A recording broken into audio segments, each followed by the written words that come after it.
Welcome to the Fire Bay, the podcast where we dive into the heart of the fire service, community engagement, and the stories that keep our world safe. Join Colton every week as he brings you behind the scenes, discuss the issues that matter most to firefighters, share personal stories, and explore ways we can all make a difference in our communities. Whether you're a firefighter, supporter, or just someone who cares about public safety, you're in the right place. This is the Fire Bay.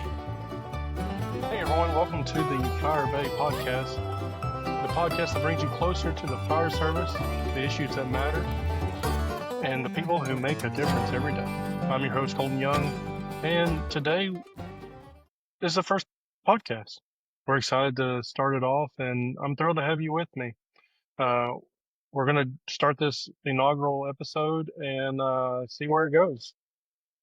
Whether you're a firefighter, supporter, or someone just interested in the world of public safety, I believe this podcast is going to be for you. Each week, I'm hoping to dive into the challenges, the triumphs, and the stories from the front lines. But today, I kind of want to set the stage on what's to come. Let's kick things off by talking about what can be expected from the Fire Bay. As we move forward, we'll be discussing all things fire service, whether it's from staffing to equipment, maybe even some mental health and safety concerns, and definitely going to talk about a little bit of political side of things as well, because honestly, you're either at the table being proactive or you're being eaten by the table. So let's talk about a little bit of those issues as well. We'll be talking about issues that face and affect almost every firefighter, EMT, paramedic around this country, from community engagements to the policies that shape the world that we work in. We're also going to bring you personal stories and real experiences from men and women who serve their communities day in and day out. We're going to talk to local leaders, discuss some advocacy stuff, and sometimes we might even dig into some of the hard truths about the fire service. So if you want to know what's really going on behind the scenes, this is the place for you.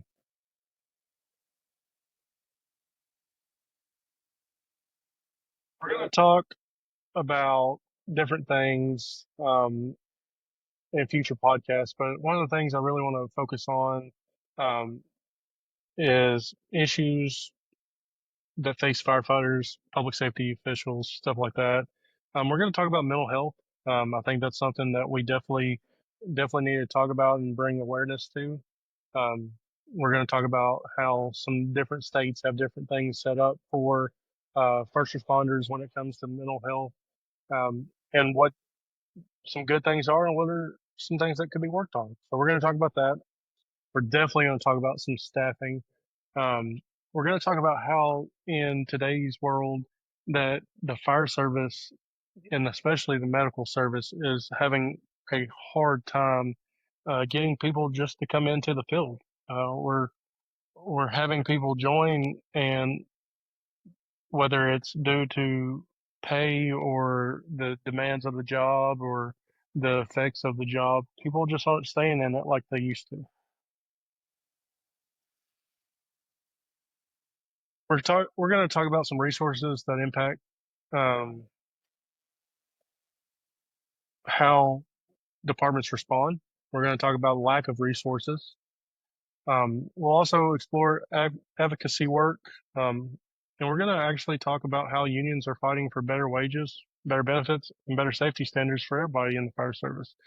As a leader in the union at my local department and on the state level for Tennessee, I am a firm believer of the Firemen's Union, and some people call it association, but I think we should call it what it is. It's a union.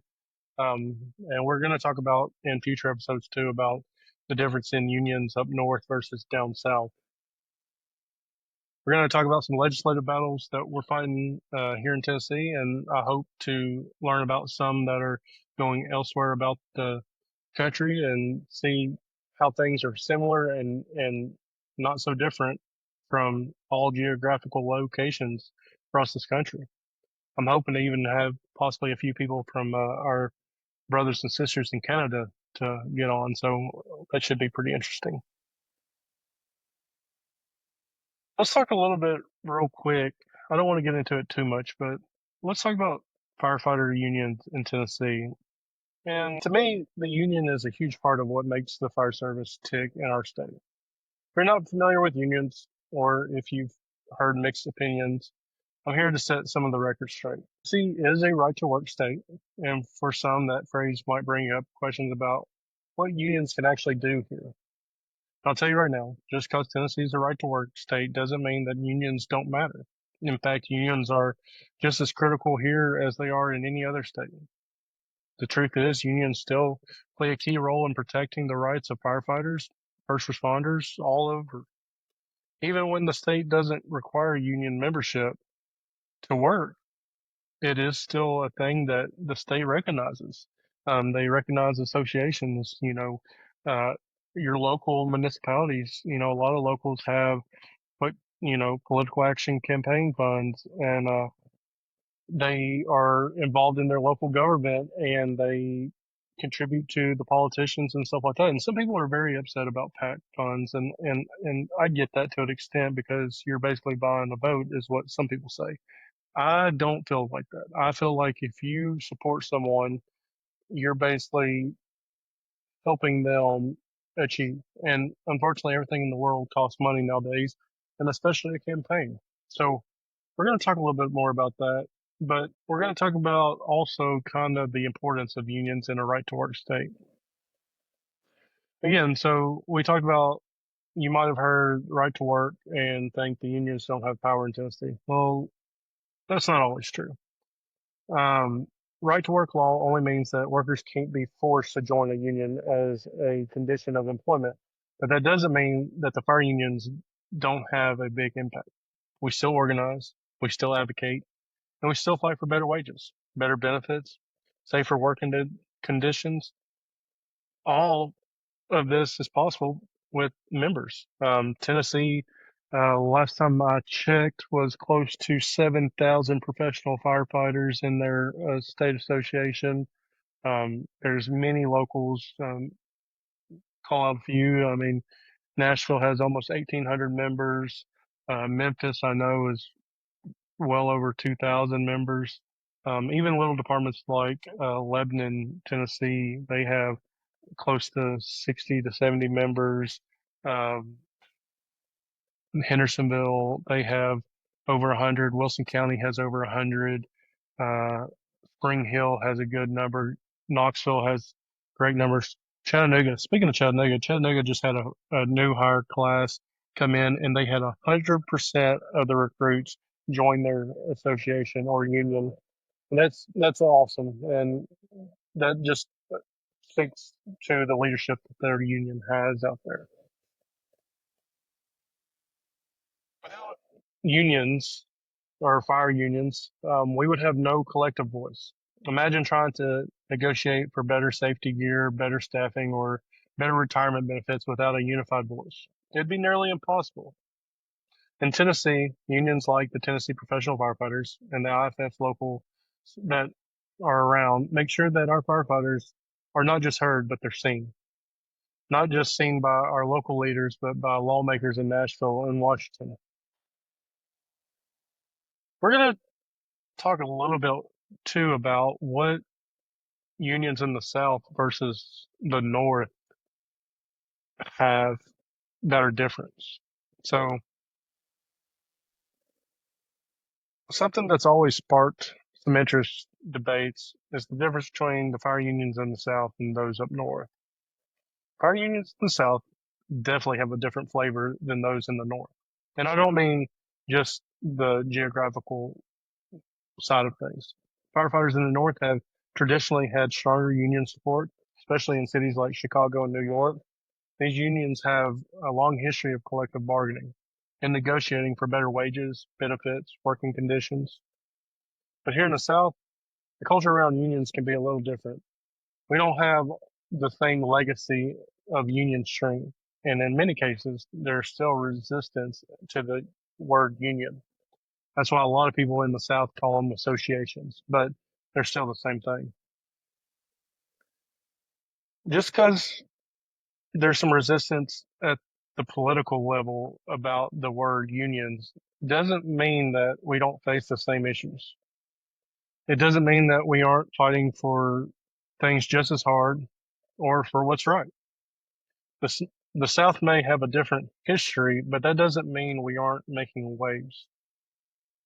Firefighters here in Tennessee and in many other states are still working hard to build union power, to fight for pay, push for safe working conditions, and just different landscapes. But our goal is the same. We want to make sure that every firefighter goes home safe, and at the end of the day, we're doing everything we can to make that happen. So, the role of unions in the South, um, or in Southern fire departments, you know, fire unions like ours in Wilson County are just really, I mean, to me, they're very important. In Tennessee, our firefighters don't just show up to work, they show up to fight for their brothers and sisters. The Southern Fire Service is built on a sense of brotherhood, and our unions give us the strength to stand together. We definitely push for better wages. There's a lot of locals right now that are fighting wages. You know, in Tennessee, I feel like there was a long time that kind of public safety in general kind of got put on the back burner, you know, and during COVID, it really kind of came out of just how underpaid most of the public safety and quote unquote essential workers are. So ever since about 2020, you've seen a lot more uptick in uh, locals being boisterous about the pay. But some things that we also push on is not just pay, but it's cancer presumption, mental health. This year, the Tennessee Professional Firefighters Association passed three more cancer presumptions to help firefighters who get exposed to workplace cancer. You know, they added pancreatic, breast cancer. It's stuff like that. You know, another thing that we're going to be working on is pushing for everybody to get, you know, gear without PFAS. IFF has a big lawsuit going on right now with NFPA and whatnot about the PFAS in gear, you know, causing cancer. And I said that wrong. It's testicular cancer, prostate cancer, and breast cancer. Those are the three. But we're making good work. A couple of years ago, we added to our presumption law about PTSD. We call it the Dustin Samples Act. Dustin was a firefighter out of Cleveland, Tennessee. He was a member of their local out there. Unfortunately, he had some battles with some mental health that caused him to take his life. And his wife and Jeremiah, the president of Cleveland Firefighters Association, and some other guys really got together and brought the awareness that Dustin deserved. And Dustin, if Dustin would have had, could have possibly still been here to have help. So, um, you know, unfortunately, Dustin's not the only one that this has happened to. And, but because of Dustin, his legacy can help for future firefighters. So that's just kind of some of the things we're going to talk about, and we're gonna dig into this more. We're going to talk about these topics, and you know, to be honest with you, I'm just excited about this. It's going to be, I believe, a good, fun, relaxing podcast. And nothing more relaxing to me than when I'm at work, just sitting out in the bay and enjoying the fresh air and maybe even enjoying a cup of coffee. Who knows? But we're going to be back next week. And just again, thank you for joining me for this first episode of the Fire Bay. I hope you are excited as I am about what's to come. Do me a favor, if you've enjoyed today's episode, make sure to subscribe so you don't miss out on future discussions. And if you have any questions or topics, don't hesitate to reach out. You can email us at thefirebaypodcast@gmail.com. We'd love to hear from you. We're here for you, and we're all in this together. Until next time, stay safe, stay strong, and keep fighting the good fight. Have a good one. Thank you for listening to today's podcast. If you liked what you heard, please like, follow, and share this podcast.